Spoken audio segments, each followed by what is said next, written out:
Зайздросны слухаць, зайздросціць пакутам іншых, што служыць натхненным для гэтай мелодыі.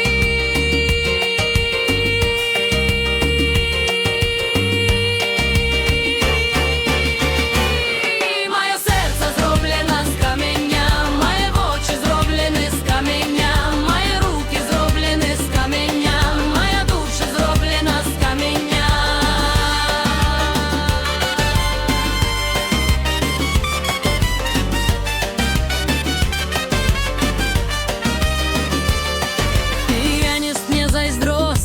Мелодыі, якую ён грае, натхнёна яго ўласнымі пакутамі, у той час, як зайздросны слухач у цішыні сваёй зайздрасці змоўваецца. Віхура думак урываецца ў душу піяніста, раптам ён перастае іграць. Ён узбіраецца на табуретку і чытае гэты прыгожы верш.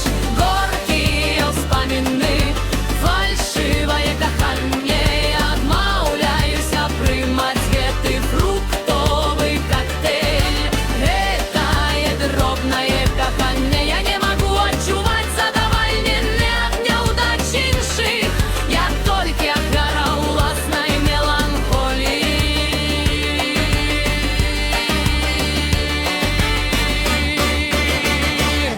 Маё сэрца зроблена з каменя, мае вочы зроблены з каменя, мае рукі зроблены з каменя, мая душа зроблена з каменя.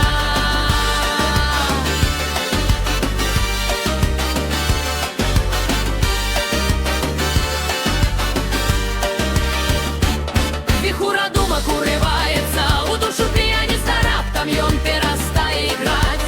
Ён узбіраецца на табуретку і чытае гэты прыгожы верш. Горкія ўспаміны, фальшывае каханне, я адмаўляюся прыняць гэты фруктовы коктейль. Гэтае дробнае каханне, я не магу адчуваць задавальненне ад няўдач іншых. Я толькі ахвяра ўласнай меланхоліі.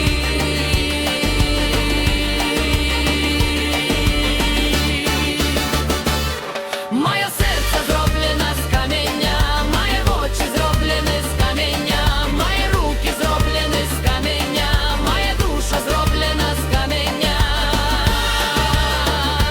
Каменя.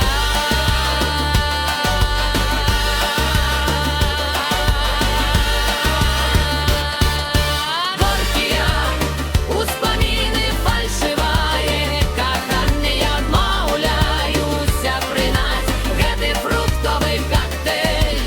Гэтае дробнае каханне, я не магу адчуваць радасці ад чужых няўдач. Я проста ахвяра ўласнай меланхоліі.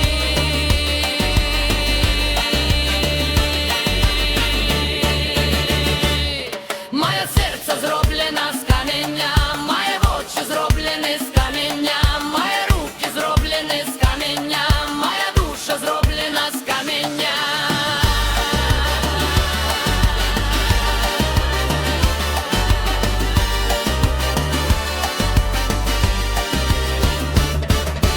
Горкія ўспаміны, фальшывае каханне, я адмаўляюся прыняць гэты фруктовы коктейль. Гэтае дробнае каханне, я не магу адчуваць радасці ад чужых няўдач. Я проста